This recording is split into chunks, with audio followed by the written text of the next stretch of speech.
নমস্কাৰ, আশা কৰোঁ সকলোৱে ভালেই আছে।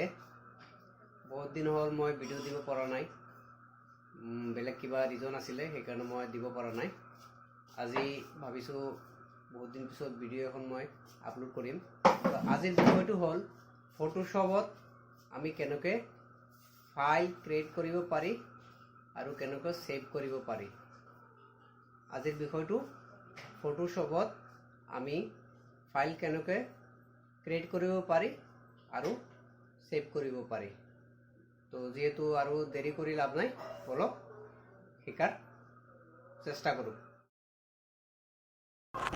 মোৰ ফটোশ্বপ প্ৰথমৰ পৰাই খোলা আছে, মই খুলি ৰাখিছোঁ। আমি সাইজ ল'বলৈ হ'লে বা ফাইল এটা ক্ৰিয়েট কেনেকৈ কৰোঁ সেইটো ক্ৰিয়েট কৰিবলৈ হ'লে প্ৰথমতে আপোনালোকে ফাইলত ক্লিক কৰিব, ফাইল, তাৰপিছত নিউ, তাৰপিছত আহিল সাইজৰ কথা, সাইজ, ৰেজুলেশ্যন ইত্যাদিৰ কথা। এতিয়া আপুনি ইঞ্চিছত কৰে বা CMত কৰে বা MMত কৰে সেইটো আপোনাৰ কথা। কিবা এটা মাটাৰ সাইজ আছে, ধৰি লওক আপোনাৰ 11 ইঞ্চি আৰু 4 ইঞ্চি। মই ৰেজুলেশ্যন দিম 300 ফৰ হেভি প্ৰিণ্টিং আৰু নৰ্মেল প্ৰিণ্টিঙৰ কাৰণে ইয়াত দিব পাৰে 72। এতিয়া যিহেতু মই হেভি কিবা বনাম, মই 300 ৰাখিলোঁ। এইটো চাওক, মোৰ সাইজটো ক্ৰিয়েট হৈ গ'ল বা ফাইলটো ক্ৰিয়েট হৈ গ'ল।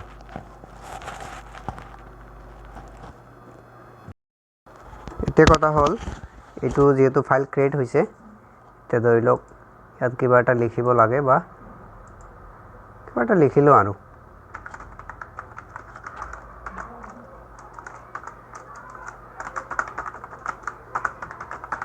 ধৰি লওক মই লিখিলোঁ ক্ৰিয়েটৰ মানিক উদ্দিন।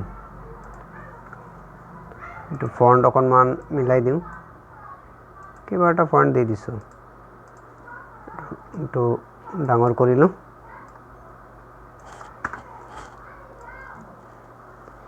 এই ফাইলটো এতিয়া আমি কেনেকৈ ছেভ কৰিম। যেহেতু ফাইলটো চাওক, এই ফাইলটো ক্ৰিয়েট কৰা হ'ল।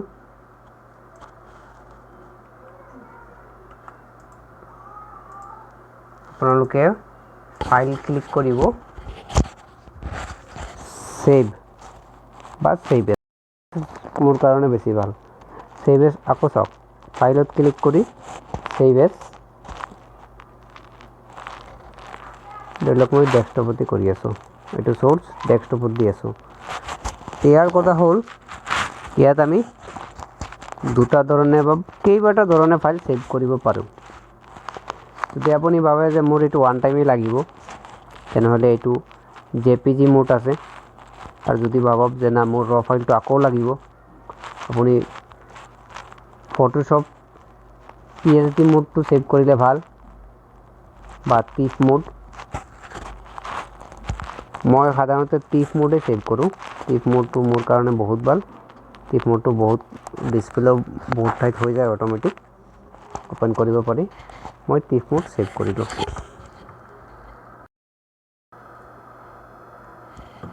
এইটো চাওক, TIFF মোড কৰিলোঁ, পিছত এটা নাম দি দিম, কিবা এটা নেম, ক্ৰিয়েটৰ বুলি দিছোঁ।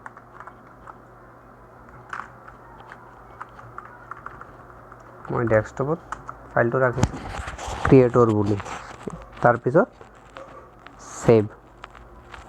তাৰপিছত আহিল ইমেজ অপশ্যন, এইটো নান অপশ্যন বা LZY, নান হ'লে বেছি ভাল। নান দি পেলাই কম্প্ৰেশ্যনটো নানেই থাকক, অ'কে। ইয়াৰ পিছত including layer, increase file size, okay. ফাইলটো ক্ৰিয়েট হৈ গ'ল। আমাৰ ফাইলটো ছেভ হৈ গ'ল। ফাইলটো ক'ত গ'লে দেখাই আছোঁ, এইটো ডেস্কটপত আহিলে ক্ৰিয়েটৰ বুলি, এইটো মই আকৌ ক্ল'জ কৰি দিছোঁ। এইটো এই ফাইলটো আকৌ অ'পেন কৰিবলৈ, ফাইল, অ'পেন, ক্ৰিয়েটৰ, এইটো আছিলে আমাৰ ফাইল, অ'পেন। জুম কৰি দিছোঁ মেক্সিমাইজ এইটো চাওক লেয়াৰটো লেয়াৰ হৈ আছে